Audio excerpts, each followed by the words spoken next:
Yes, people, welcome back to GNA TV and Chelsea Fan TV. Aired on both as always. Welcome all. Hope you're all having a blessed day. Ben Jacobs is back. We are shortly going to be introducing him into this show as well, very shortly. But like I said, guys, please make sure you're smashing a like, subscribing to both channels as well. Hit the like buttons and let's cue the intro.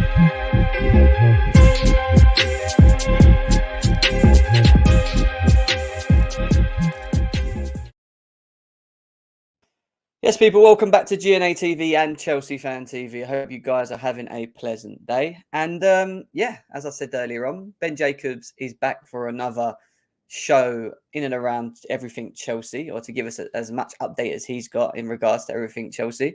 Start off saying, Ben, how are you? And welcome back to the show. I'm good. Always a pleasure. You know, it's a show with me when it starts about 15 minutes late. Always busy. Looking forward to the World Cup, but it's an important break for Chelsea as well, and I'm excited to dive into that with you. 100%. Before we get into Chelsea, let me ask you this one very quickly. Who is winning the World Cup for you? It's a good question. My dark horse has always been Denmark and Serbia, by the way. I've got a really good squad, but I think Argentina is where the smart money is on. Scaloni's done an excellent job. It's not really Messi related either. It's just the fact that he's found a new chemistry with actually some quite established players. So usually when you kind of got an international side, you're bringing in younger talent and they're winning their first caps at an age that I suppose allows them to develop over a decade. And that's where you build the foundations, and it takes time. But what Scaloni's done really well is he's got the best out of existing players, but he's also brought in De Paul, Emiliano Martinez, who's going to be important. And these are not young players, but they've been given a run in the side because their form warrants it. And as a consequence, there's fresh blood in there, but there's also experience. And then you obviously add Messi and some of the other stars too. And I think that Argentina will win the World Cup. Of course, generally speaking,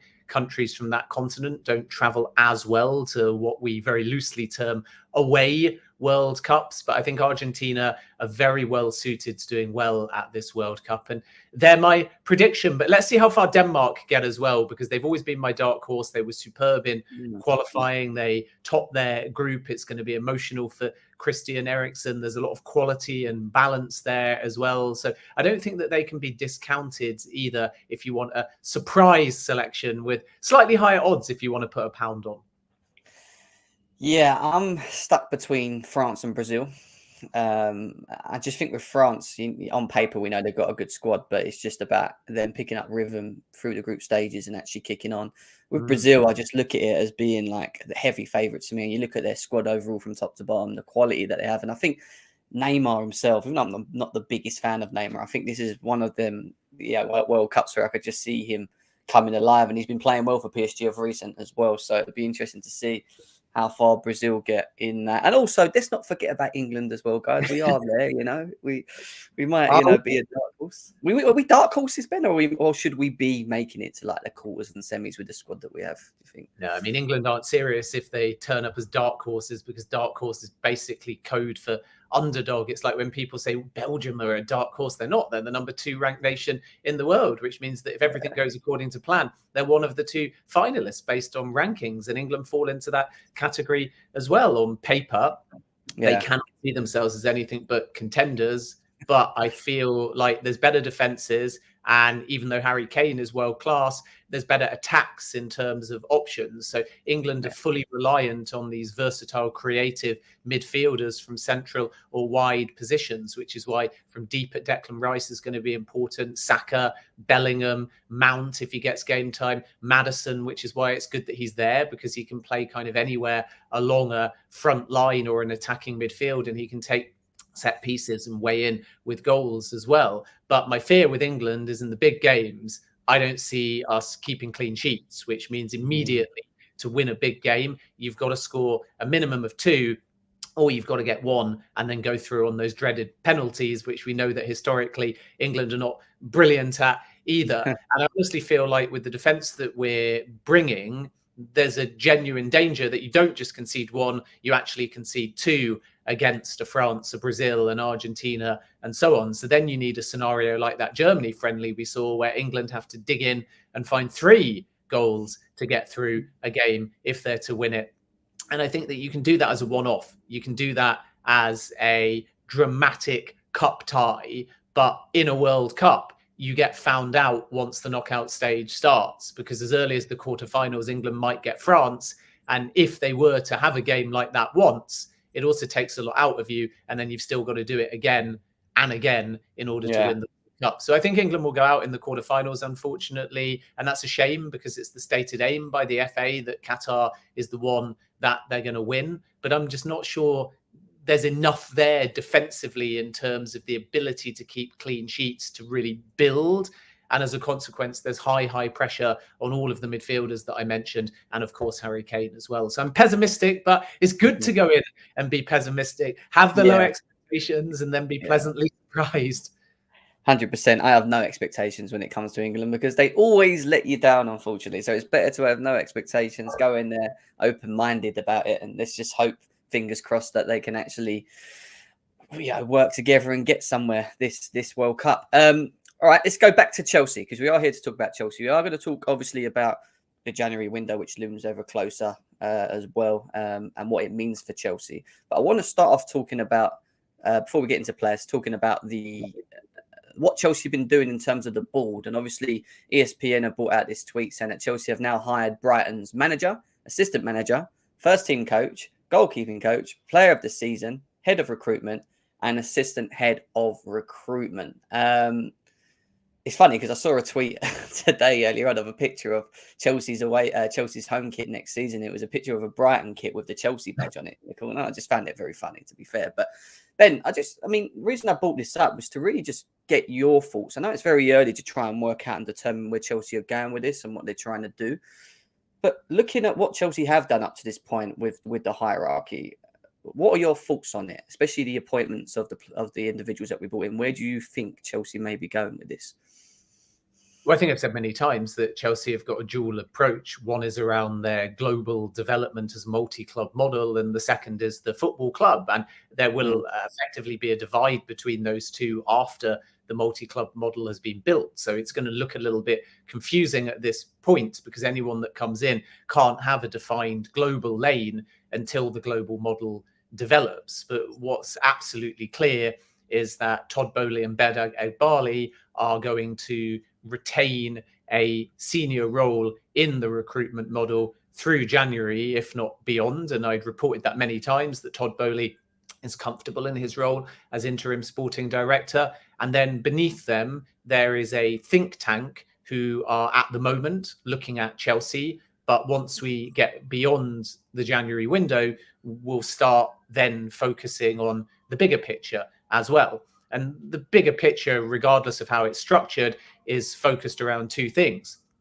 The first is youth, and making sure that Chelsea get all of the best young talents and are in the conversation for them early as well. So then you get them at value, you make sure that they're on long-term contracts, you have their loyalty, and then if they make it, you ultimately get a global star that you've paid a lot less for because you got them so early. And if they don't make it, you still have that sell-on value. And we obviously know that in developing talent, the Red Bull model is something that Todd Boehly has looked at, because he understands that regardless of Chelsea, if you bring talent through and improve them, even if they don't improve to a Chelsea first team level, you can still sell them on, and then you can invest that money into more established players, which will ultimately be the strategy.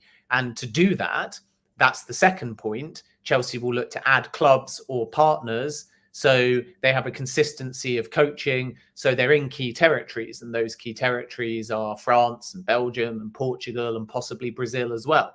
And they won't necessarily do what the City Group have done and just buy a bunch of clubs. But what they will look to do over time is make sure that they're represented in core regions and have go-to clubs, because then you can control the situation. And that's not only beneficial from a Chelsea point of view, it's vital from the player's perspective, because when you talk to these young players, especially if they're moving continents, for example, like in the case of Endrick, they want guarantees that they're going to be looked after, that they're going to be educated, that they're going to have somewhere nice to live, that their well-being as a human as well as a footballer is going to be looked after. And the key word that we're going to hear a lot over the coming months, pathways are there. And pathways allow players to feel like they're not going to get lost in the system. So that's the kind of bigger global picture. And it's different to the Red Bull model in the sense that Chelsea is at the top of it. So internally, there's an end goal where if everything works out for a player, they'll stay at the football club, hopefully indefinitely, or certainly through their 5 to 7 year contract. But if it doesn't work out, or the player develops and then does want another move, then obviously there's still that sell on value. So there's a financial sustainability about what Chelsea are looking at. And then, of course, there's the Chelsea side, which will almost function concurrently. And this is why we're likely to see 2 technical directors, one representing the global brand or the multi-club model, and the other technical director who's working on behalf of Chelsea. And on the Chelsea side, it's about a think tank at the moment in the absence of a sporting director, although Paul Winstanley effectively will be the most senior figure within that think tank, and everybody else will kind of work around him for now. But the titles don't really matter because Vivell is relatively senior, presuming he comes in, and we can talk about him in a moment. And obviously Joe Shield is stepping up into a senior recruitment role like he did at Southampton, but most of his experience is around youth. So there's a lot of kind of fluidity, and the titles are less important than the dynamic at this stage. So when you look at, for example, that tweet from ESPN, and you see all of these names coming in from Brighton, it doesn't really mean anything. I mean, player of the season is just a signing that Chelsea felt was relevant and useful in Cucurella. The manager, doesn't matter that he's come from Brighton. Chelsea wanted Graham Potter, and Potter's bound to bring other people from Brighton, particularly Kyle McCauley, as his kind of personal head of recruitment. So I suppose all that really tells you on the Chelsea side is that the club, as I've said many times, are backing Potter, and they're backing him to have a big say in the names that come in. And that's definitely the case with Paul Winstanley. Graham Potter wanted Paul Winstanley. The club also agreed with him. And the reason for that is because on the Chelsea side, it allows a workflow and a dynamic that senior people at Chelsea now and formerly at Brighton are used to working within, so they can hit the ground running. And in the same way that Bowley wants to raid Red Bull or raid the City Group, and nobody's writing a tweet saying how many people Chelsea are looking at in their backroom staff from the City Group, but absolutely with Glick there, he's looking to recruit executives from the City Group as well. And 1 or 2 of these names, by the way, like Joe Shields, had been at the City Group as well. So it's not just Potter's from Brighton, everybody's raiding Brighton, Chelsea are going to become Brighton, Brighton are smaller than Chelsea, let's panic. It's a case of Chelsea are looking for experts that fit into their model. And every expert they believe can make a step up to Chelsea's standard. But there's also an acceptance that Brighton were just doing things better than Chelsea were, especially on the recruitment side. They were finding young talent. They were developing young talent. They were looking after young talent. They were getting talent at value. And in addition to that, there was a good sense of pathways at the club and an excellent use of data. And many of those things Chelsea weren't doing. So I think a lot of these recruitments are not as exciting to a fan comparative to Chelsea just announcing one name and it's Michael Edwards, but it's part of a structure being built and it's going to take time. So the Brighton links are normal and understandable and reassuring in many ways if you want, as a fan or from Graham Potter's perspective, to keep the manager at the football club and fulfill this plan in the long term, because it tells you once again, every investment is slotting one piece into a jigsaw. And until the jigsaw is fully built, it's not going to be chucked away, which means that Chelsea shouldn't be cutthroat with Potter because they're backing him and his team with all of these names to get things going. And only time will tell if it succeeds. But I definitely think that the plan, both globally and from Chelsea's point of view, is now starting to take shape.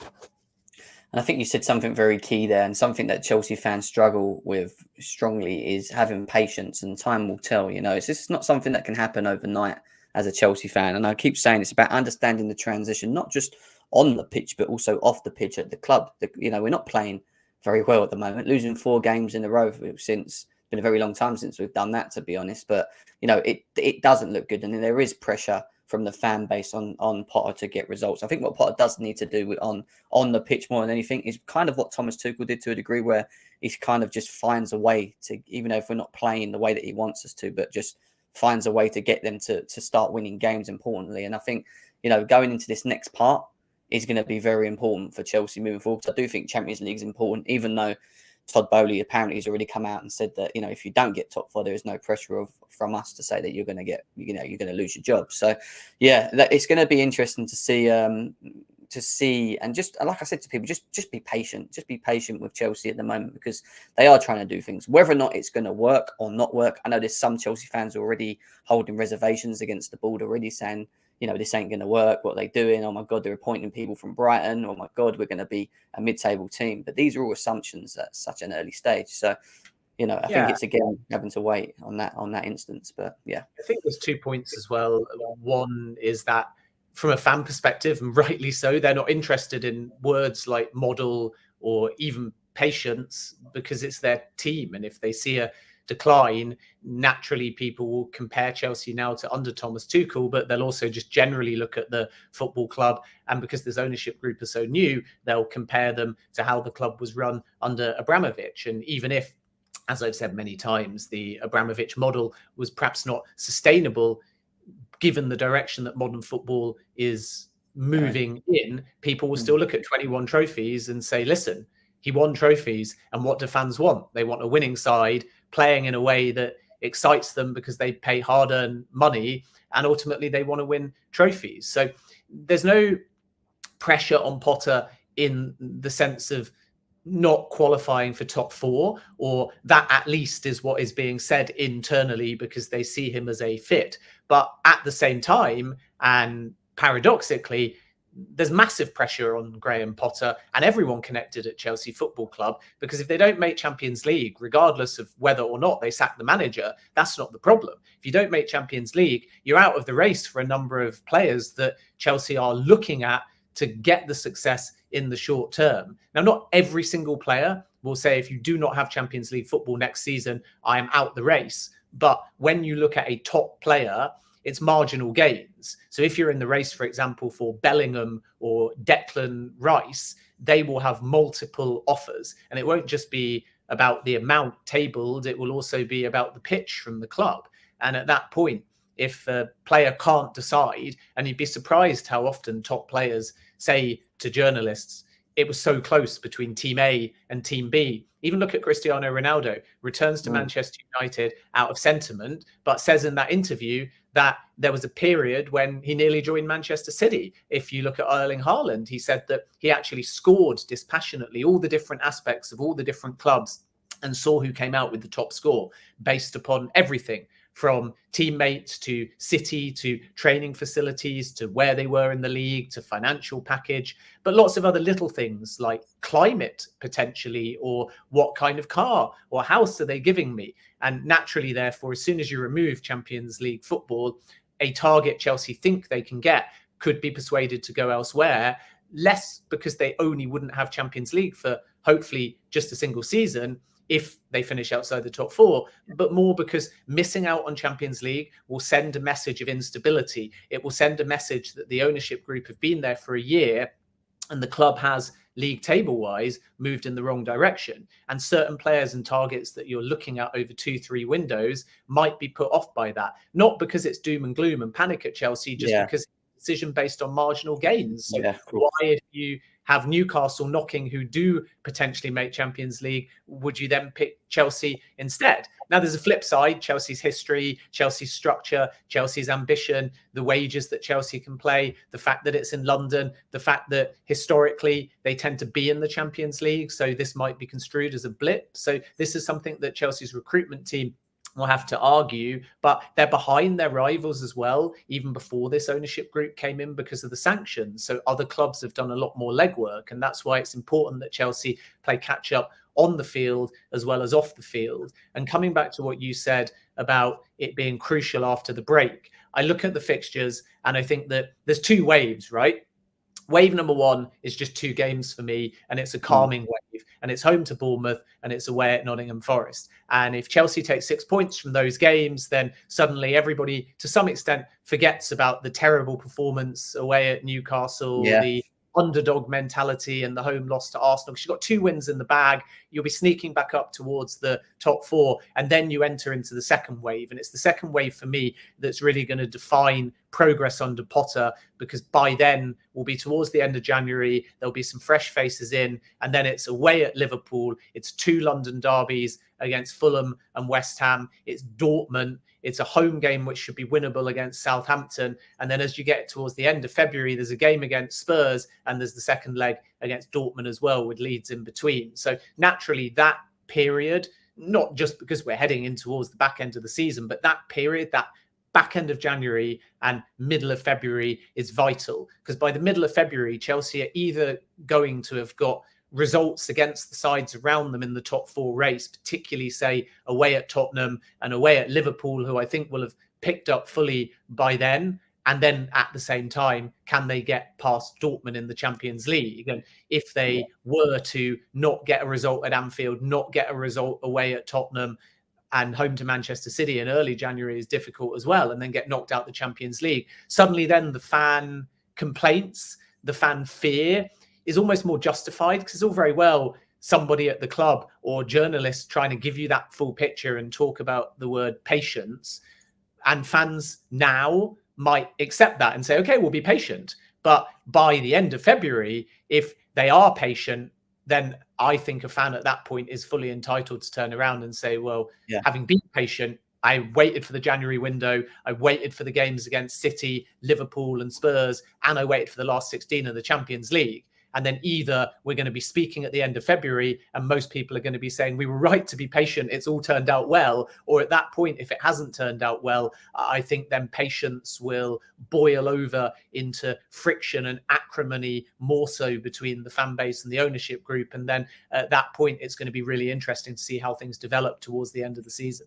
Yeah, and that's the thing that worries me a little bit, because I do think it needs to be taken more than this season, in my opinion. You know, there's just so many areas in our squad that we know that we need to sort out. There's also pieces of the puzzle that are still missing in terms of the board as well, and movement on there, and that ain't going to fully kick in until summer onwards, I would say. So I know what you mean, because I know what this Chelsea fan base are like. They're one of the most reactionary, or if the reactionary fan base that I could think of when it comes to ownerships and managers and whatever else. But John Anderson, thank you for joining Chelsea Fan TV as a YouTube member. Thank you very much for doing that. Before we go on to players and talk about January talks and individuals, etc., I just wanted to ask you one more question, staying on the board. And it's this one here from, obviously, Catman, talking about Vivell. Why do you feel that Chelsea haven't progressed, or we haven't heard that Chelsea have progressed with talks with Vivell at the moment?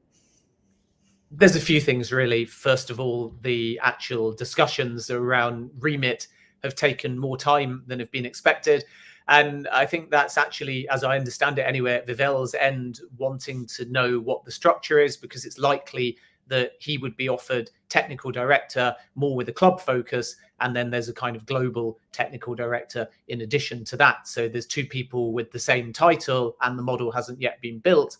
And then the second aspect of all of this is just a normal negotiation, and because of the manner in which he departed his last job and quickly, it's actually taken more time than Chelsea have expected to negotiate with him on a personal level, as to both the financials and also the remit of the role. And when you talk to people at the club, nobody says that it's done, but everybody acknowledges that it's heading in the right direction. And fans maybe wouldn't be asking questions about him as much if he hadn't been sacked in the manner that he was, because naturally everyone made a connection between the sacking and the appointment at Chelsea. So the assumption was that he'd basically agreed to join Chelsea and therefore was sacked. So it seems like an appointment should be imminent. But my understanding is that the sacking was down to the fact that he'd lost the trust of the Red Bull group.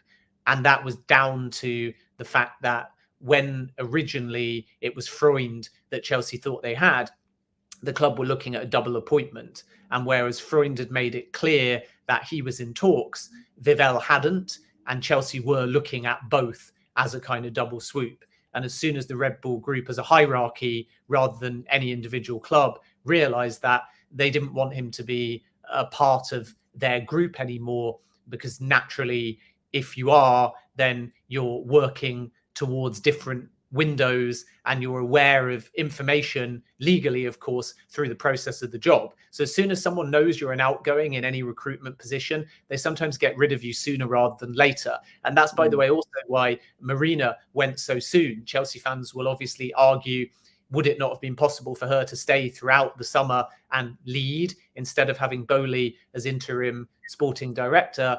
But you don't do that with a recruitment figure. And that's also why Winstanley, for example, and Joe Shields immediately left their roles. But with Vivell, he didn't have the Chelsea job to walk into. I think that's the key point to stress. What he had was interest from Chelsea and ongoing discussions, and these things take time. So it's not that there's any hurdles or hitches. It's just that Chelsea are in the process of building their model. Yeah. And as they bring in more and more members of staff, there's more and more considerations from both parties, from Vivell's side, what his remit is, and from Chelsea's side, is there still a fit? And they're still talking about it. I think they hope to confirm him pretty soon if things progress well. So we wait and see what happens on that one. But definitely other names ended up leapfrogging him in terms of how quickly they were able to get done. And then the other consideration is just, if they go with him, can they get him in time to function for January? And that is a final point, I suppose, I'd make broadly, that Chelsea did two things, and the approaches are slightly different in building this model. So fans need to appreciate when they see all these names, they're not all in, they're not all working, they won't all be there in January. So the first thing they did with Winstanley is paid a 7-figure sum, which is astonishing for Winstanley. We all know what they paid for Potter, but they paid a 7-figure sum for Winstanley to get him now. So he's a January hire. But then if you look at Lawrence Stewart, he doesn't start till February, as I understand it. So he won't be involved in the January window. So therefore, the names and the dynamic are probably not going to take shape until the summer. And then coming back to Vivell, that might be one of his considerations as well. What am I going to do? Do I have to step up in January and cover for somebody else? Is my remit going to change over time?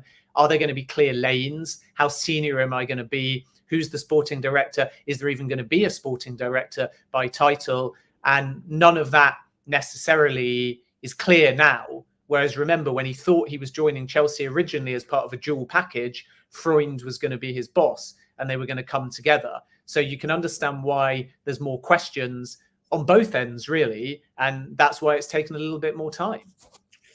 Interesting stuff. I agree with pretty much everything you said there, to be honest. But yeah, we move away from the board, the hierarchy, etc. And I want to sort of move into more on the pitch at the moment. Obviously, we know that the January transfer window is looming, and we've heard some comments on Twitter saying that Chelsea are looking to have a busy January window, potentially looking at wing backs, potentially looking at midfielders, potential forwards as well. The first person I wanted to start with quickly is Leandro Trossard from Brighton, because obviously we know that Graham Potter has that link with the player himself. He did comment, I think Fabrizio Romano actually blew up, where he said basically that there isn't anything serious come from Chelsea as of yet, but we'll have to sort of wait and see with that, is what he said. He wants to finish obviously strong with Brighton and leave Qatar with a good feeling as well, as what he's gone on saying. It's really just finding out from your perspective, do you think this is one that Chelsea could, knowing that there's a couple of forwards that may want to leave, and I'm talking about someone like Ziyech, who is looking to get out of the club. We know this since the summer. Is it an opportunity for Chelsea to be able to attract a Premier League player like Trossard to the bridge in January, or is this more of a summer thing, do you think? I think there's nothing really in Trossard to Chelsea, to be honest with you, at this stage. And everyone will make the links, the same with Caicedo. But actually, Chelsea have got other targets and positions in mind at this stage. And as you rightly say, if Ziyech left, if Pulisic went, who could also be in the shop window after a positive World Cup performance, if the USA do well, then that will allow Chelsea a little bit more freedom. And January windows are always really difficult. And I don't anticipate Chelsea bringing in such a high volume of players as perhaps the fans feel that they need. So a lot of these names might end up being for the summer, even though the fans may argue that they're needed right now. And Trossard's agent is very good at putting him in the shop window and fueling links. So all of the talk between Trossard and Chelsea is coming from the Trossard side, but not specific to Chelsea either. The same agent is calling a number of top clubs and hoping that January is a window of opportunity, especially if he has a good World Cup. So what that tells you is the player might be available in January, but Brighton are going to hold out, as I understand it, for far more serious money than is being reported at this stage. 30 million, I think, is the ballpark figure. But my understanding is that if he was to go in January, they'd ask for a whole lot more. And this is where Chelsea are handcuffed a little bit, because if you look at Cucurella, Paul Barber knows that Chelsea will pay miles above the odds. And regardless of whether Cucurella succeeds in the long term or not, you won't find another football club out there that valued Cucurella or was prepared to pay for Cucurella, if the add-ons are included, £62 million. Manchester City were bullish in saying no more than 40 because they valued him at 30. Clubs that never made a bid told me long before Chelsea even came in that it was crazy to even value him at 40 million. And Chelsea paid 62 if the add-ons, which are quite attainable, are potentially activated. So then you go back to Brighton and you say, I'd quite like Trossard.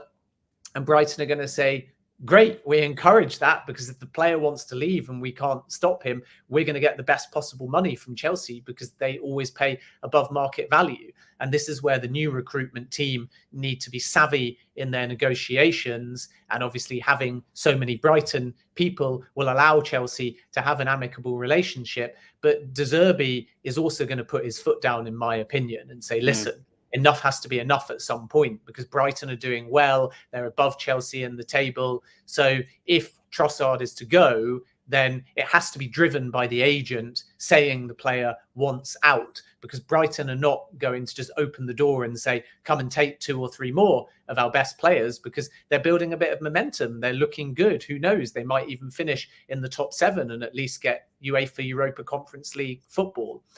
But I can also tell you with Trossard that the agent is calling up a few other Premier League clubs too, and those within Europe. And most clubs are sort of wryly smiling when they receive these calls, because they've got no interest. And that tells you that the agent is trying to negotiate leverage and is trying to get rivals against each other. So the agent brought Trossard to Liverpool. They're not interested. The agent brought Trossard to Arsenal. They're not interested. The agent brought Trossard to Spurs. They're not interested. The agent brought Trossard to Ajax. And I'm not sure whether they're going to progress, but a lot will depend on their outgoings either in January or the summer. And the agent brought Trossard to Dortmund, and they've held a few talks, but they're put off by the potential price tag as well, especially because this isn't a 21-year-old player anymore. He's still at a good age, but you're not going to get 7 years at peak value out of him, like, for example, you would if you come in for a player like Caicedo. So the links are all agent driven. There's nothing substantial or serious in them at the moment. We know naturally that Graham Potter likes Trossard as a player, but it's just a neat link being made without at this point too much substance. Interesting. So we have to see how that plays out as well. Interesting stuff. I don't think it's one that we would even get done in January, even if the agent is looking to get as much interest for his client, which it makes sense. Don't get me wrong, in terms of where he is at the moment. He's in very good form. He's playing very well at Brighton as well. This is a good opportunity for him to get one big contract, isn't it? Especially from a bigger club, So it makes a lot of sense to do what they're doing. Moving away from him, there is one young individual that's been linked to Chelsea for a while now, Arsene Zakharyan. Funny enough, looking at his a tweet, apparently in terms of stats, he's the most creative player in Europe, aged under 21 at the moment. So higher than Saka, higher than Enzo Fernandez. There's a lot of big sort of names in there as well. He's been linked to Chelsea. There's talks about him going to Armenia in December to potentially get him into, to get him over to the UK eventually. What have you heard on that? Is this again one that could happen in January?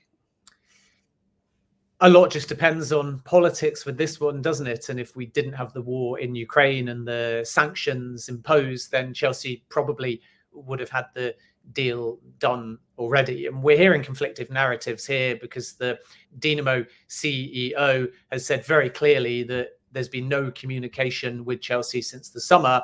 But Zakharyan himself has said that his representatives are negotiating with Chelsea.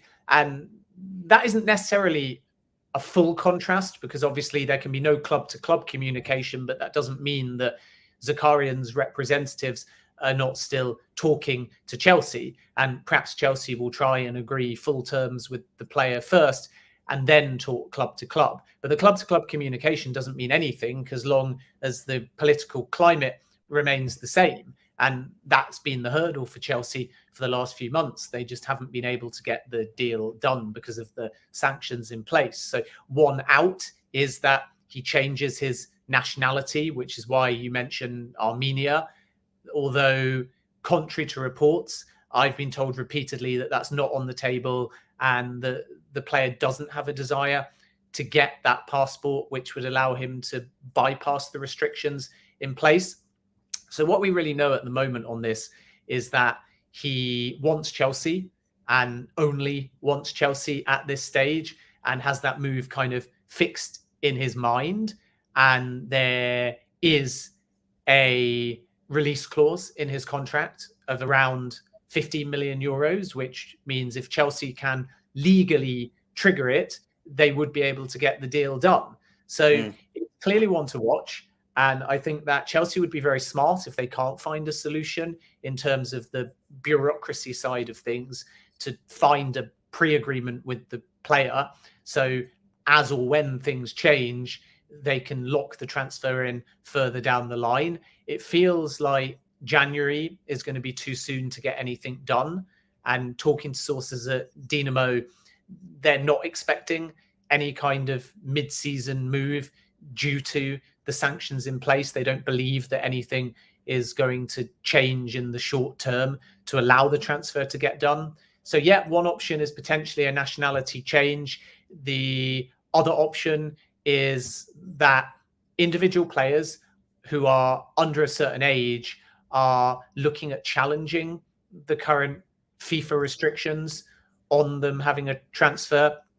And they are arguing collectively that it's effectively, although it's a bit more complicated than this, but to put it in layman's terms, that if you're under the age of 21, the same sanctions should not apply because your career is in a formative stage, and it could be damaging to a young player like Zakharyan to not be allowed the freedom of movement at this stage comparative to a more established player who arguably is settled and has made up their mind and their progression. And because we don't know when the war in Ukraine is going to end or when any sanctions are potentially going to be lifted, we're getting younger players now that are affected by the sanctions coming together and considering whether were they to make a transfer or were they to come together collectively with a legal suit. Could they go to a tribunal or even the Court of Arbitration for Sport and potentially challenge under a certain age and say that this isn't just a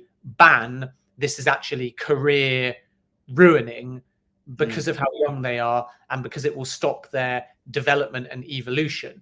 So there's sort of two options here. One is that collective legal suit, which I think is unlikely to succeed because FIFA are not initiating the rulings. They're following after government sanctions and rules. And that's ultimately what sport does. FIFA don't say, right, we're going to create something that differs from the political environment. They wait for sanctions within a political context and then they react accordingly. So they feel like they have government support and thus ultimately legal support. So I think the collective suit is unlikely, but you might find that. It's certainly one to watch in 2023. But I think the individual thing is a bit more interesting because the second option would be for Chelsea to complete the deal and to formally trigger the release clause. And if Dynamo agreed to that and a transaction took place, then obviously at that point it would be blocked and the registration would not be transferred to Chelsea. And then Chelsea could have the option of taking that individual case rather than the collective case to the Court of Arbitration for Sport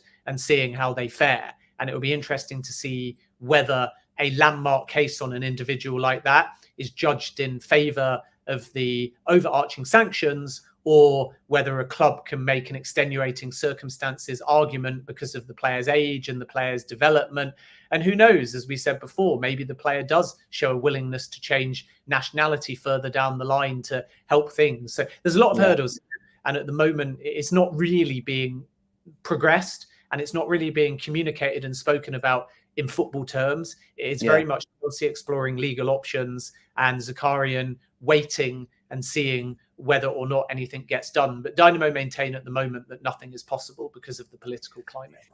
Seems like a lot of politics, that one, to be honest, off the pitch in that one. But that does surprise me, especially with what's going on in the world. I think more of the question, and it leads on to our next, the next person we're going to talk on, is Chelsea seem to be looking at a lot of young prospects at the moment. We know that we've signed Chukwuemeka, Casadei, Hutchinson. There's talks about this young lad, the young Russian lads as well. And now there's also talks about the possibilities of signing Endrick as well, who we know is playing very well and doing what he's doing, but he's got a price tag, from what we're being told, of around £50 million. And it's a lot of money that Chelsea seem to be pumping into these young these young players. And it's like trying to understand where we're going with this. Is it that we're just signing all the young prospects because we're going to bring them in and, eventually they're going to get their opportunities within the team, and Potter's the man and he understands prior to coming to Chelsea that this was the module and this is what we want to do and this is why we're doing that. But yeah, I want to get your thoughts quickly on that, but also the talks in and around Endrick as well, because it is PSG, Real Madrid and Chelsea is what Fabrizio Romano stated numbers of times as well, that are the three teams that are highly interested in taking him on. Apparently he's even come out recently saying that he's studying English, but he hasn't made a decision on the future of his club yet, but he does want to play Champions League football as well. What are your thoughts on Endrick to Chelsea? Obviously, it wouldn't be a sign until 2024 because he's only 16, isn't he, as well? So what would be your thoughts on that? Yeah, and that's the challenge, really, that there's a race on now and we don't know exactly how he's going to develop. So the logic behind it is there's 60 million euros. So yes, roughly 50 million quid release clause. And if you get Endrick now and he becomes the player that most believe that he will, then suddenly you've got a talent for over 10 years playing at his peak. And in addition to that, that 50 million will look like a bargain price if/when he develops into a player worth 200 million or more. So the value is in paying above the odds now in order to try and lock in a talent that could be, over the course of his career, one of the generational stars that we speak about in terms of elite, and not just good and not just world class, but legacy elite, to the point where, much like Maradona's and Pele's and Ronaldo's and Messi's, and in all likelihood Haaland's and Mbappe's, we're going to be talking about this kid during his career and after his career. And yet it is a gamble, because it's a 16-year-old footballer who might pick up an injury, who might lose motivation, who might be altered by dealing with fame, who might not adapt to a different league or style. So all the attributes are there, but it's very difficult to predict exactly what you're going to get, which is why, even though people think it's a race to sign him, as I understand it, it's also about the due diligence of scouting still. And you won't find many clubs, if they were offered him right now, that actually would want to take him right now. So Chelsea, I know for a fact, welcome the longevity of the chase, because they want to make sure before they put down any money and activate any release clause that he is the real deal. And we're certainly starting to see that at the moment. I think he's played 7 times for Palmeiras and already scored 3 and assisted 1. But that is a very small sample. And in a year's time, we'll know whether or not there's that consistency of form and development, or whether actually he's not worth the 60 million release clause. So some of it is an investment in the player now, and some of it is an investment in the potential, which is obviously why the clubs want to get him quite early, because if they can bring him in 2024, then they can develop and improve him to the point where what you see now is nowhere near what he could become. And you take that on your shoulders to do the development as well. So this is why Endrick is looking very carefully at everything a club has to offer through his father in particular, and not just assessing brand or style. This isn't about joining a club that has Champions League football. This is about joining a football family that can convince Endrick, these are our training facilities. Here's how we're going to develop you. This is your pathway. This is your roadmap for when you'll play. This is the manager and how he's going to work with you on a personal level. These are your day-to-day coaches. So for someone that young, it's important, for example, to have someone like Thiago Silva involved at the Chelsea end who can host him and speak to him. And you're going to find a lot of courting. You're going to find a lot of introductions to players his age. So don't underestimate, for example, other 16-year-old players at Chelsea that he can be introduced to, because those are the players he's going to come through with. Those are the players that he might end up living with or may drive him to training. So this isn't necessarily about the Chelsea now. It's about the Chelsea of the future, which means that the strategy of modernization of the football club, of the stadium, of the training facilities, other young players that they're bringing in, the pathways, the culture of the football club are all going to be really vital if Chelsea are to succeed. So he's learning English. And yes, some people say that Chelsea are the front runner at the moment, but it really doesn't mean anything, because Chelsea are only the front runner at the moment because he's held some meetings. But later this month, he's going to be going over to Real Madrid and having meetings with them and looking at their facilities. And then they'll no doubt be billed as the front runner. So this isn't really a race that can be won today or tomorrow. This is about how much legwork can you put in to persuade Endrick that your club can plan for him and develop and improve him before he gets to the first team, as opposed to join us now and you'll play tomorrow. It'd be very easy for a club to say, you're a 50 million quid player. We'll sign you today. We'll play you tomorrow. You'll have Champions League and we'll pay you 100K a week or whatever, the best paid 16-year-old or 18-year-old by the time he joins in the world. But that's not what he's looking for, as I understand it. His father, Douglas Ramos, is looking for a club that's going to treat him like a family and improve him as a footballer and as a person. And that is more important than team football. Yeah, no, that makes 100% sense. Fabrizio Romano, 4 minutes ago, has just brought out this comment. Funny enough, we're talking about Endrick. Says Douglas Ramos, Endrick's father, tells me I didn't give any interview and I never spoke about any travel to Madrid in the next weeks.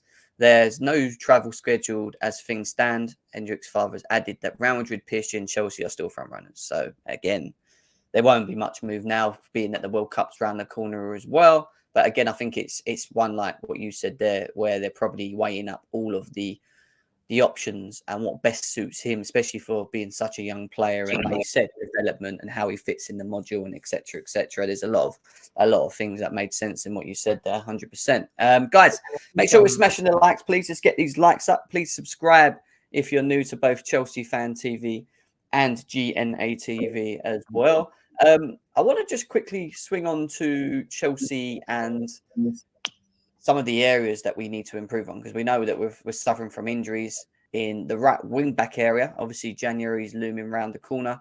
There's talks about the potentials that Chelsea may look at a buyback option for Tino Livramento. There's also talks about the options of Denzel Dumfries, who we spoke about in the summer before, Jeremy Frimpong and Malo Gusto, as well as other options, which Simon Phillips actually brought up on as well. Did you see Chelsea looking for a right wing back in January? Because I've seen other people saying they don't think so, because it's a long-term thing. They don't think they're going to be able to get their targets in the January market. But could Chelsea potentially look at a stopgap and attract an individual to cover for Reece James, or at least bring some options in that area? It's possible that we have to stress, first of all, that Reece James was disappointed not to be in the England squad because he feels like he would have been fit for the latter part of the tournament, and therefore by the time Chelsea start playing again in the Premier League, Reece James will feel that he'll be back in the fold. So it's not a case of replacing James. Perhaps the injury to James shows a lack of cover in that position. But my understanding was always that Chelsea's priority, as per under Thomas Tuchel as well, was to add a centre-back. And that will be a key position. And then we know midfield in January is going to be the primary area where they want to strengthen as well. And then beyond that, they'll want to sort out the contract situations of Kante and also Mason Mount. And even if Kante ends up leaving, they'll still want to know where they stand on that and if anything is possible. And naturally, we wait and see whether or not a striker is brought in as well. So if there is a mould of player who can play centre-back, right-back, then that's perfect from Chelsea's perspective. And maybe the injury to Reece James has shown them that they're a little bit thin in that area. But I don't think it's a simple case of James is injured now, we need to buy somebody that can either play instead of him or cover for him. I think centre-back was always the priority, and it's one to watch for sure. You still think it is now? Just trying to understand that. You still saying it's Chelsea are still looking at the potential of more centre-backs and not the right winger? I'm quite shocked with that, to be honest. But yeah, in the summer, they wanted one extra centre-back. And I think that if you look at the back line now with Fofana injured, and they know that Koulibaly and Silva and a third centre-back alongside them is a strong option at the moment. And they do have the ability to kind of bring players, especially if they play a back three, they have the ability to move players that are not out and out centre-backs into a centre-back position, and they can cover in that back three. And obviously, if you're only going to play a back four, then I think that Chelsea will also feel that there's enough there. But Thomas Tuchel always wanted one more.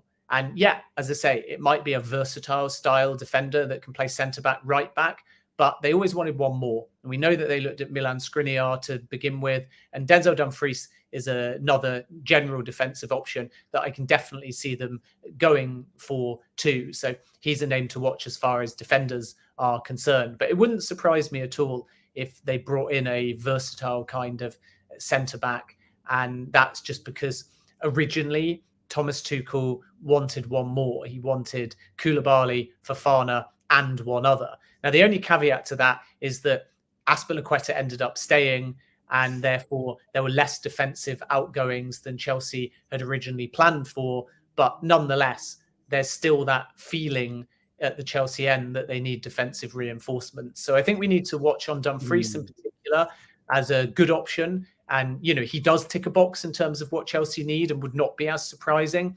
But it wouldn't at all raise any eyebrows at my end if they actually brought in an out-and-out centre-back in addition of that sort of Skriniar style mode. I don't think Skriniar specifically will be possible. One name that I've heard is Max Kilman, and I think that he's been on Chelsea's radar for a while. In fact, Marina was looking at him with a view to the summer of 2023. And I still think if Kilman is to leave, it will be very difficult to prize him away in January, but definitely a player that is also still on Chelsea's radar as well. And I get the sense with Potter and Winstanley in particular that they will be advising when they have their say on the recruitment panels that proven Premier League talent and young Premier League talent is a real opportunity for Chelsea, as opposed to spending big and always buying from abroad. And I think that they will, as we've seen from Brighton and some of the players linked, I think they will look a bit closer to home and see whether or not they can find, ideally, form players that can slot straight in. So I'm not saying all these names are linked and not all of them are defenders, but if you look at the mould of player that Potter and Winstanley want, it is a Trossard, it is a Almiron, it is a Douglas Luiz, it is a Max Kilman, because they are ultimately players that can make the transition for, were they to come in January, the back half of this season. without too much bedding in time, without any cultural change, without any stylistic change. And that, I think, is going to be one of the keys towards Chelsea turning things around. So those names I'm just plucking out. Yeah. I don't want to start at Almiron link Chelsea or anything like that. But yeah, I think defensive midfield. And the other name to look at in January still, as I said many times, straight after it didn't come off, is Edson Alvarez. So make no mistake, Todd Boehly has gone to Edson Alvarez at Ajax and said openly and repeatedly, we will be back for you. So he is expecting Chelsea to return and is not worried that they're going to move on to other options. And Chelsea obviously thought that they could get a deal done, and the player didn't turn up for training towards the close of the window.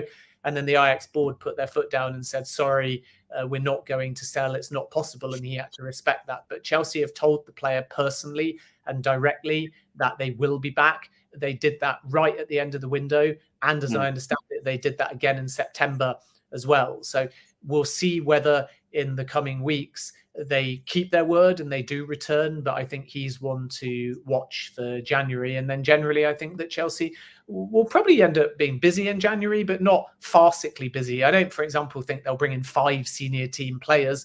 It will be influenced clearly by if there's a flux of outgoings. But I would imagine they'll be working on the premise of 3 in would be a good window. And then were they, for example, to end up losing Ziyech, if Aubameyang went, even if they know that Kante isn't going to renew, and if they still want to make more defensive reinforcements because of the injuries that they've got, then that's when you start saying maybe they go for 4, maybe they find a bit of extra leeway because of the outgoings. But I think right now they would be happy in January with 3 senior signings. Interesting. With Edson Alvarez, I just got that feeling that if Chelsea do go back for him in January, he's probably going to just drop Ajax and come, because the idea or the plan, I'm assuming from what we've obviously heard, is that he wanted Chelsea, of all time. But yeah, so that is an area we do need to sort, and I think it falls down to. Well, I agree with some of the names that you called out. I think it does also fall down to how we want to play moving forward, because if we're going to stick to a back 3, you need to make sure you have versatile players that are able to adapt to that system. We're going to go. There was some talks today that he was doing some like pre-drills in a back 4. Obviously he's took some of them away. I think they're in Dubai or somewhere, aren't they, at the moment, training at the moment. So is the motive in the long run to be playing a back 4? So it's like understanding where we're going as a club in terms of system. And as a Chelsea fan, go on. No, I just said I don't think he knows. No, he doesn't. Know but best 11 or his formation. He doesn't know what his best formation is, because each and every match day that comes up for Chelsea, it's like it's just pick a wild card. You just don't have a clue. As a fan base, we don't know how he sets up, and I don't know whether that's because I think it's to do with what Thomas Tuchel had in terms of the issue of trying to find a bit of rhythm and where they're all sort of clicking and it's just working for now. And I think he probably has an idea of what he wants to do in terms of system and how he wants to play. But I just think he looks at what he has at the moment, and obviously the injuries that we've also got as well to key members of this team. And I don't think he's specifically able to carry them out as much. So going into the January window, summer window, if you have an idea of what you want to do or who you want to keep on or who's going to leave, which I think they will do, then you buy players to build around that specific system. I'm just not sure whether it's the 3 or the 4, which will then summarize on the type of profile of players we end up going for the summer window or the January window and whatever else. And it's just a big bubble. Is what I'm saying, Ben. At the moment, I don't know. You need the versatility to switch between a back 3 and a back 4, but you also need to feel like the players understand their roles. So at the moment, it's trial and error to some extent, and that's not to be overly critical of Potter. It's just the reality when you're at a big club of not having time and more scrutiny as you do that. So Newcastle for me was particularly disappointing, because when he ended up switching to a back 4, I think for a short period of time from memory, Lewis Hall went to left back and is not comfortable there. And then there was also a time in the game where Conor Gallagher was out playing in a wide position, even though he's far more effective centrally. And I think that exposes the lack of depth at the moment, because obviously there's no Reece James, there's no Ben Chilwell. But tactically, it was very bizarre for me in that game to make those changes and then leave Cucurella on the bench, whilst a few other players chopped and changed into far more unnatural positions. And then with Raheem Sterling clearly not as comfortable playing in a wing-back role either. So these are the type of bold decisions where there's a clear plan, but if it doesn't look fluid and if players don't look happy with it playing in games, it doesn't really matter whether it's all working on the training field or whether there's a progression or whether there's improvement or whether there's identity. When you're at Chelsea compared to Brighton, you've got no time for trial and error, especially not when you're playing matches. So I think that Potter himself would be the first to admit that he may have a clear vision, but there's not the amount of depth at the football club to implement that vision, which means that he almost needs to work out what his best 11 is now, or work out what his best 11 is after January, and then just stick to it for a little bit. If he keeps making these changes, and I can't remember the exact number, but it's something ridiculous. 55, 56. And Arsenal, who are top of the table, made less than 15. And that says it all. 100%. One of the standout things at Chelsea, 100%. I agree. And we'll just have to see how we go into the second part of the season, what he tries to implement and do. Remember that he does have a Reece James back. He should have a Fofana back. He should potentially maybe even have an N'Golo Kante. Not fit, but coming back to close fitness. So a lot of players will return with instance of that. I want to just quickly move away from the midfield and that. Just get your quick thoughts on Cristiano Ronaldo, because the bizarre interview that we saw with Piers Morgan, where he sort of just, I don't know whether he's. I mean, I watched the first part of it last night, and I was expecting to hear a lot more. The way that Piers Morgan built it up, I was expecting it to be a bit more, more than what it was. I don't think he actually said much wrong yesterday. In all terms, part of the reason why I wanted to talk about Ronaldo is because one of your tweets you mentioned about Jorge Mendes potentially, again, looking to offer him to Chelsea in the January. I'm assuming now he's done this interview as a Manchester United player, you'd assume that he's done there, and that when the January market looms, that the potentials of maybe trying to get him another club could happen as well. So what's your overall thoughts on the Ronaldo saga? I think that Ronaldo made a number of valid points, but it's about how he said them. So there's what Ronaldo actually has said, and Manchester United's lack of evolution and the manner in which he feels betrayed by the club will draw empathy from some. But at the same time, you can say something valid, and because of how you've chosen to say it via Piers Morgan, because of the timing, and because in amongst the valid points, there is also some undue criticism, what you're trying to get across can get lost a little bit. So talking about Manchester United not being the same as under Sir Alex Ferguson compared to now, very valid. But then slagging off Ralph Rangnick, probably a little bit unnecessary. Saying the Glazers don't care, saying he feels betrayed by Erik ten Hag, even if he's right, saying it now is a clear tactic to force his way out of the football club. And that's a shame, because I do think the interview tarnishes the legacy. So naturally, I've got a lot of empathy for Cristiano Ronaldo and the personal situation he's been through, and mental health and family should always come first. But did he need to really voice this via Piers Morgan now?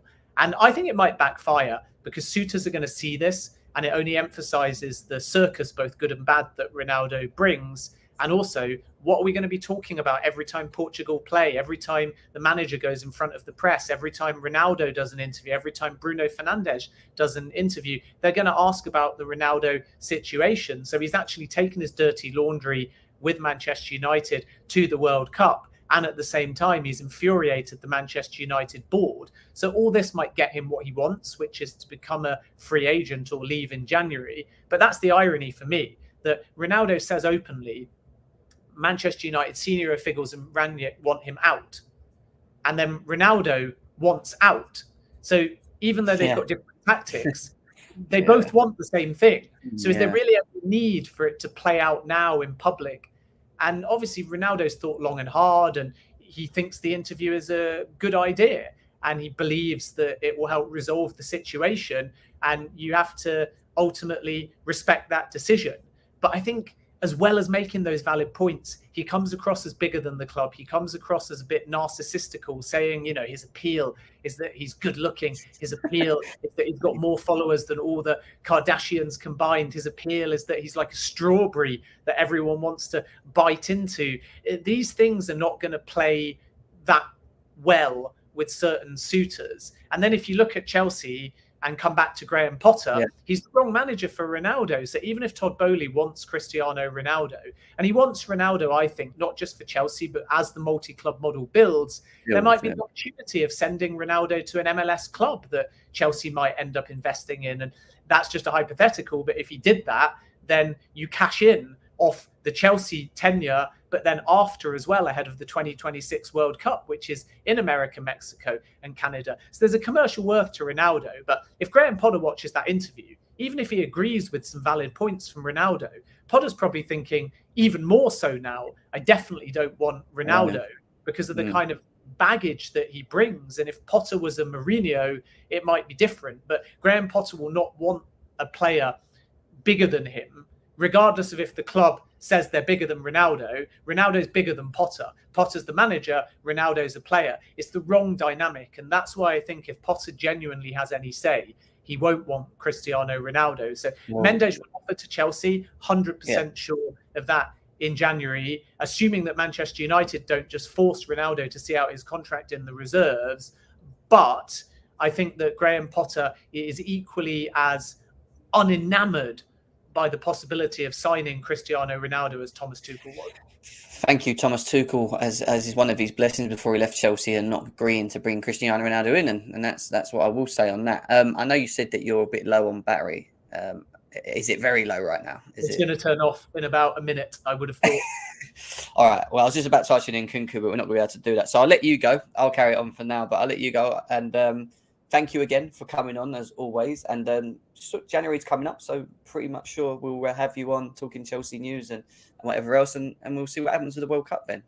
Yeah, I'll look forward to it. I'm excited for the World Cup. And on Nkunku, I'll probably update via Twitter because this is probably going to die. But Chelsea think it's close. It's as simple as that. Injured, unfortunately. He'll miss the World Cup. I don't think it will be for January, by the way, because Leipzig don't really want that eventuality. We wait and see whether Chelsea can change that. And then if it ends up being for the summer, Chelsea just need to get it over the line as quick as possible. There's still an agreement in principle. Maybe it will be escalated by the injury, by the way. That might benefit Chelsea because they'll have the opportunity now to talk to the player comparative to him being at a World Cup. So nobody wants the player to miss a World Cup, but it will give Chelsea a window of opportunity to chat with him. But the reason they need to get it done is because there still will be other suitors. And regardless of the agreement in principle, there's nothing stopping him talking to or agreeing terms with multiple suitors. So it's all about speed from Chelsea's perspective. And that's why perversely the injury might help them, because they now will have the ability to engage with him directly without the distraction of a World Cup. So I expect more on this relatively soon from Chelsea, but at the club side, at Chelsea's end, they believe that this deal is very close. They're confident that it will get done. And now we just have to wait and see whether anyone tries to hijack it or whether potentially a lack of Champions League football for Chelsea persuades Nkunku to bide his time for a little bit longer and see whether any other offers come. And that, again, reiterates the need why Chelsea need to be as quick as possible in getting this one over the line. Thank you, Ben. Great as always with the news as well. Appreciate that. And I'll let you crack on. Yeah, enjoy yourself. I'll talk to you in a bit. All the best. Take care. Enjoy the World Cup, everyone. Bye. Cheers. Thanks. Bye. There you go. Unfortunately, he only had 1% left on his laptop. I was going to try and ask him a bit more about Nkunku. I wanted to learn if the injury had any effect. It didn't sound like it from what he was saying. It seems like Chelsea may even push more to get this Nkunku deal done more, and the player himself might push to get the Nkunku deal done quicker. Is probably what I would say as well. But you know, it does leave a bit of a question mark because we know that he's got a knee injury. We're not sure how serious a knee injury is. Is it a tear? Is it how serious it is? You know, I don't see it affecting too much what Chelsea do. Don't get me wrong, but at the same time, I agree with him in terms of it maybe now not being done in January. However, who knows? We'll have to wait and see what Chelsea do in regards to Nkunku to Chelsea. He is. I actually got a lot of time for him. I think he's a really good guy. You know, he explains him. He explains himself well, is what I would say. He explains himself with a lot of understanding, a lot of he don't just leave it there. He goes in through the ins and outs of everything he's trying to explain. He's 8 years. You do crack me up, bro. I got to laugh. Felt bad for Nkunku. Really good form. First World Cup and gets injured in training. I know. Nomadic, I saw your message, but you messaged him at the wrong time. Otherwise, I would have asked that question as well. Right. What we got here? So we've got about 15 minutes, about 10, 15 minutes left, and then I'm going to call it. Question: if Chelsea spend damn near 300 million in the summer, what can we realistically do in the winter with FFP? Well, with FFP looming, there will be a restriction to what they can spend and how they will spend it. They're not going to just go and spend 300 million to then cause them issues down the long run. And if it's about targeting specific areas, which they may do, and not always specifically buying the marquee signings and trying to get the best of the best. They may do in a certain area like midfield. We know that we need that, but we also know that we need maybe more forwards. We need to, from what Ben's saying, we're also going to need centre backs as well. I was a little bit shocked with the whole wing back area. Obviously, I asked him about Reece James not being, having some backup in that area, and he reverted to central back area, still being high up on the Chelsea list. He said centre backs, he said midfields, and also he said forwards. So there's a lot that actually needs to still be done in and around Chelsea as well. Leo, big up to you. You're doing great, Jim, like a real journalist, man. Thank you, Vic. Thank you, bro. Good to see you in the chat as always. Still 300 of you guys here. What I'll do for the next 10, 15 minutes, it won't be a long one, guys, is I'll put the link in the chat. If you just want to come in and have your say quickly for 10, 15 minutes on what Ben said, so if you want to talk about, then please come in. The link's there. But please smash the likes as well. Let's get these likes up. Are we close to the 100 likes yet? We're over 100 likes on Chelsea Fan TV. Thank you, every single one of you, for doing that. GNA TV, we've only got 55 likes, guys. There's over 125 of you here. That means not every single one of you's hit the like button. Please do so. Let's try and get this as close as we can to 100 likes as well. The link is in the chat if you want to come through and have a quick chat before we finish off. I saw on Twitter that he'll be out for 6 to 8 weeks. I haven't seen, is that, we're talking about an Nkunku? I haven't seen anyone say that yet. Thomas, how you doing, mate? You all right? How's it going? What's up? Nice to be here. Bro. How are you? Nice to meet you, man. How are you? You all right? I'm good. I appreciate it. Appreciate you having me on. No worries, man. I've only listened to the past 10, 15 minutes of what Ben had to say. Yeah. And honestly, I'm not looking forward to signing Nkunku. Why? To be honest, he's a great player, but if he didn't have that injury, I would have been more open to a signing. I just feel like we can't keep going after these players that get injured and fill the squad with more players that have issues. And are we really going to get to that project? Hopefully, if we keep signing these kind of players, I don't know. Maybe I'm speaking too in the now. But the one thing I would say, Thomas, is I agree, because I felt the same thing when we signed Wesley Fofana. My main worry was, is he going to keep getting reoccurring injuries? When you look at Nkunku's injury list record, it's not bad. Like he's pretty much, Correct. He looks after himself. However, knee injuries, could it be reoccurring? Potentially, hopefully not. It was an impact injury as well, so it wasn't like he buckled his knee himself. It was literally because Camavinga had his studs up and completely wiped him out. And that's from what I've seen. But I think it's hard to judge on the fact that, because of this injury, could it be reoccurring? The fact of signing Nkunku be a problem moving forward? I just believe that with the current situation of our squad, we shouldn't be putting ourselves in this sort of predicament. I'd be more open to us signing him in the summer, maybe locking the deal now, but having him on loan for Leipzig until the summer, because the way our injury record is right now, we can't afford another player on the books just sitting out and being on. If Chelsea sign Nkunku, he won't be coming till summer anyway. I think okay. what he was relating to was, will it be done in the summer? So will we get the announcement to say that Nkunku's a Chelsea player? I don't think Nkunku will come in January anyway, especially where you look at where Leipzig are currently in what they're doing. They're not going to let their best player go at the moment, and he's been flying in all cylinders over there. He will be one for the summer, which is a good thing, because that means when he does get back from injury next year, he will have a build-up of games, and then we'll be able to judge and see how he copes from there. But I think he'll be fine. He's not injury prone. It was an impact injury. They do happen, these type of injuries, on the odd occasion. I just hope that it isn't a very severe injury. Yes. And that's the big question. And Nomadic says Nkunku is not injury prone, and he got talked to. He got tanked in training. He did, but Yeah.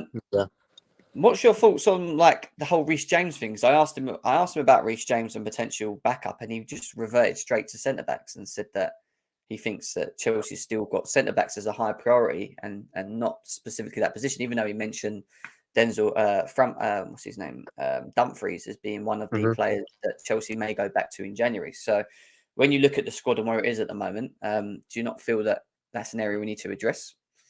Well, regardless where Reece plays on the pitch, we need a cover for him no matter what. So Aspie's gone soon. He should have been left right now, but you know how that went. But we need a competent cover for him in right back. We need him to be in his best, and that requires a high level of competition at all times. He can't afford to slack off. He can't afford to.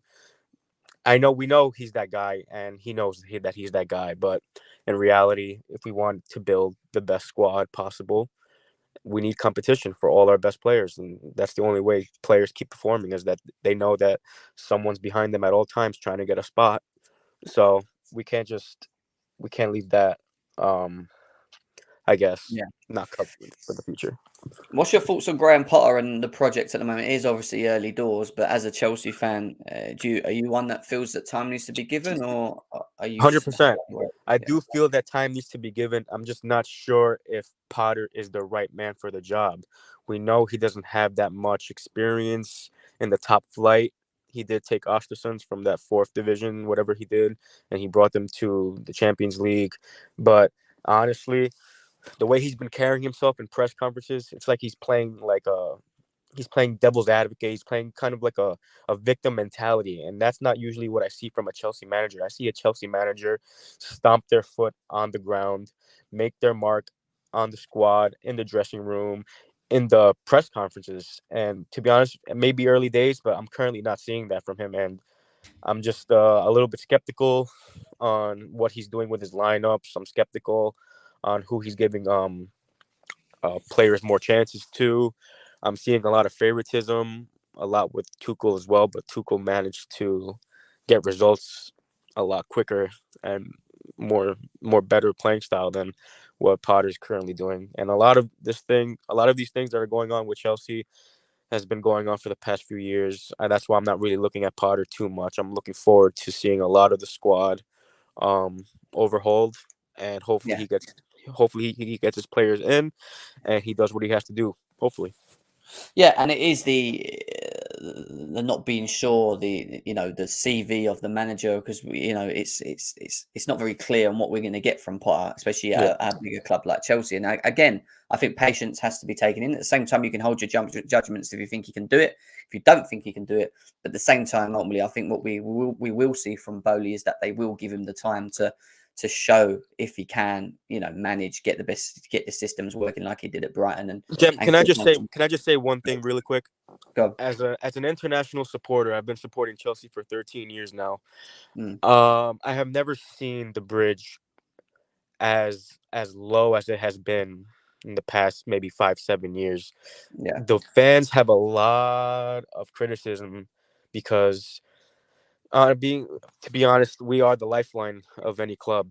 The fans are the lifeline. And if we're not voicing our opinions, if we're not making any noise, if we're not supporting the team when they're down or when they're behind, it just sets a bad example for the players, because do the players really want to perform out there if the fans aren't behind them? Like, think about it. You're down 1-0 at home. and the fans are quiet. So where's the enthusiasm for the players to go out and do what they have to do? Not saying that they currently can, because we know how shit they are, but where's the motivation for the players from the fans' perspective? We need to, well, not we, well, yeah, we, not me, because I'm in the United States, but Stamford Bridge supporters, they have to voice, man, because we are the quietest supporters in the league, and it's very frustrating for how big we are. We're not the quietest, I'll tell you that. They're one of the, Uh, I'll tell you someone that's quieter than us, Man City. They're very quiet. But no, what I would say is I'm I go to as many games as I can. I'm not far from it. I was at the Arsenal game where we Yeah. lost 1-0. And what I would say is that the fan base at the moment is at the beginning of that game, it was electric. It was so loud for a good 20 Yeah. They were behind the players. One thing I would say about Chelsea fans is at the beginning of every game, they're always behind the players, always pushing it. When you look at how we played against Arsenal, I think it just was very demoralising as a fan to pay money to sit there and watch the way that we played. And I think that's what kind of sucks it out of the fans when they're watching that, because it's like, geez, we're not yeah, actually. I just feel like I'm sorry to cut you off, but I just feel like Yeah. the fans, we follow the form of the team. If we're playing well, the atmosphere at the bridge is somewhat decent to okay. When we're playing poorly, it's like there's nothing even there. It's a lot of moaning and groaning, a lot of sitting down, Yeah, but that goes no down to clapping. expectations Yeah, again. And when you're Chelsea Football Club, you have expectations of performing game in, game out. And I think when I get you, when we're in hard times, we can tend to switch off, and I get that. I've heard it. I've been there where it's been quite quiet and people just look a bit dejected and whatever. I've seen it, but for I think sure. I think that applies to most at the moment. I would say, so some of the others as well. I would say, from what I've seen, I think our away fans are. When you go away, it's amazing as a It fan is. base. So, Yes. yeah, always so loud with the aways. Don't get me wrong, but the home, I think they just expect so much more. And where we haven't been playing well at the moment, I think we're just not in the great position. But you're right, the fans do need to get behind the players. They need to, get behind the manager as well, give them a chance and push them through hard periods. And we'll have to see what happens. What's my thoughts on what's this? What's your thoughts on the Cholo so far? I haven't been watching him too much. Obviously, I read Shit, today that apparently, yeah, garbage. He's yeah, not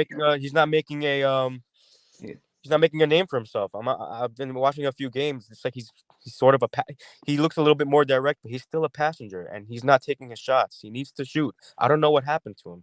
He's under Sarri. We might have seen his best season under Sarri. Ever since that season, ever since he tore his Achilles, it's just been downhill. And I don't see a player coming out again. I don't see him coming to his best. I also don't see a player in the way that Chelsea are going and what they're going to potentially do, and the players that they're going to sort of look to bring in. I don't know whether there is an avenue in for him eventually. I think what Chelsea may do is keep him on loan and then eventually maybe sell. But then it just depends if he kicks on. I haven't watched enough of him. I know that some people are saying he's assisting he's playing in a 10 role and he's assisting and he's creating and he's even scoring a couple here and there, but not a lot. He's having a good effect on the team. And I know Xabi Alonso come out and said that he's a very important player for them at the moment as well. I don't know. I don't know. It's on him. Carefree Blues, thank you for the donation. I don't know what that currency is though. I don't have a clue. You're rich now. Do you know? I said you're rich now. That's a large one.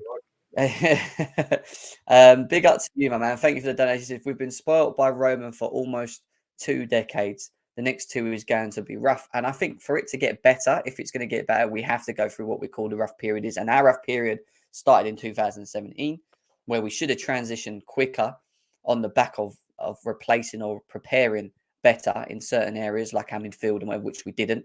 We relied on Kovacic and Jorginho Kane to be that. And we still find ourselves with them now with no real backup to be able to bring us through games when they get injured. And it goes down to planning, guys. And our plan hasn't been that good. Going in with the new board now and the new manager, we have to give them the opportunity to show us if they can do that. Indonesian currency. Thank you. Go on. Jem, do you think Potter's currently winging it in this current situation, or do you think the process is starting? I think the process is at the beginning of where it needs to be. Okay. I think Potter needs to be a lot more. I think Potter needs to put down what he wants to do in the next. I agree with what Ben Jacobs said. No more switching around, not knowing what we're going to do, what formation, what team, whatever. He needs to start working out the system that he wants to play moving forward. And the players need to show him that they can play in it. If they can't play in it, then you know what you need to do in the window. You know, like that. I think that's how serious he's got to be now with them, because I don't trust these crop of players. How many times do they let us down? Not only him, Tuchel, Lampard, Sarri to a degree. They're just not it for me. You know, just real quick. I don't know if you've seen what Eunice have said when he observed the open training camp. Yes, it looks like these players aren't really given it. Like now that I watched that video and looking back at our games, I agree with Eunice. I'm not seeing a lot of instructions. I'm not seeing any clear form of pattern of plays that these players are going through game week in, week out. I don't see an improvement in any of that. It seems like the past 7-8 games we've been very stagnant, and with what Eunice has observed in training camp, Potter not even I guess talking to the players or instructing the players on what's good or what's bad. That's very worrying from a manager that is supposedly supposed to take the squad in a process. So I don't know. Hopefully he changes his character. Maybe that's just how he is. I'm not sure, but I need to see a more aggressive, assertive manager to manage Chelsea Football Club, because these players have shown throughout the years that they are mentally weak. So I don't know, man. I don't know what it is with this club. I don't know why we've been in a spiral downward. Maybe I'm being overreactive and negative, but I only see this club going in one way, and hopefully it doesn't go that way. I hear you. Carefree Blues, thank you for that donation, bro. Appreciate that as well. What money is that? Indonesian, apparently. Indonesian. Big up. Thank you, bro. Thank you. CFCOG, before I finish off, what are your thoughts, mate? I was just about to finish off, actually. You keep saying the word patience was a big one today. I mean, look, you're more. Once we chose this path, to what Thomas was saying, the old regime would have definitely taken in. We would have Diego Simeone in right now. You know, Abramovich would have sacked after the 4-0 loss in Orlando. He would have sacked him then, and we would have Diego Simeone in, which is maybe what Thomas wants, someone that would have just been a more aggressive sort of manager. But we've gone this way. We're now a project team. Yeah. Well, we laugh at that, but he could be a project manager. And in terms of moving forward, you can't do that with specific managers that are experienced. You look at Conte, you look at maybe even a Mourinho, 2 examples. I don't think they're specifically project managers. They're the managers that are here for now. And even if you bring them in, I still think they struggle with these crop of players. I'm not going to lie, I do. I don't think that these players are as good as people think they are. I don't know. You know, it is what it is moving forward. But anything else, CFCOG, you want to say? That's it, man. Now, I'm just going to spread that word, patience, man. This is a patient process, guys. Patience. Right. Nomadic says Potter can win with Yal. Tuchel was shouting in the sidelines. Players don't listen. Now Potter doesn't do that, and he is too passive. Who is the common denominator here? He's got a point to a degree. I get what she's saying there. Big up to her. I had a smile like CFCOG. If I had a smile like CFCOG, what? I had a smile like CFCOG. If I had a smile like OG. Yeah, even in the dark, like I got the light coming off me right now to fit the laptop around, but it's long. There you go, mate. I'll give you it. There you go. Look at that big smile. Look at that. But in the dark as well. Hey. He's always smiling, man. He's always smiling. Always try to stay positive, man. Oh, just removed him from stream. Sorry, mate. Guys, on the back of that, hour and 30 minutes. Thank you all for coming on. We are going to stick to Chelsea. Obviously, the transfer market's coming up, so we will be doing shows on that. However, we have got 2 other shows that I'm looking to bring on. One of them, I'll give you the quick name of it, is going to be called The Legend Show. So we're going to be talking about individual legends of this football club, their career, the ups, the downs, the honours, and we're going to go through everything in and around that individual player and the success that they had at this football club, how important they was, etc., with a panel. So that's one show that we're potentially looking to do. We're also looking to brighten the moods up a little bit and have a bit of fun with a potential what I call Worst 11 show. So the Worst 11 since the Roman era up to now in each position with a panel discussing who we feel they are as well. Which again, that is it's just a little show in between around Chelsea, which we'll look to add on maybe starting from next week as well, guys. The Legend Show, we could be potentially starting with Didier Drogba. One big name to start off the show with as well. Open the lines with you guys and get your thoughts come in. And yeah, it will be a good little World Cup along with the World Cup as well. I was thinking of doing a bit of World Cup shows, but we'll see as we go along. But mainly it's going to be Chelsea and then the build up to the transfer shows again, which I will be doing on both channels as well. More of Ben Jacobs as well and stuff. So yeah, big up to every single one of you guys. Enjoy the rest of your day, weekend. I should hopefully be back at some point on the weekend, I'd say. But busy for the next 2 days. So take care of yourselves, guys. See you again very soon. Up the Chelsea.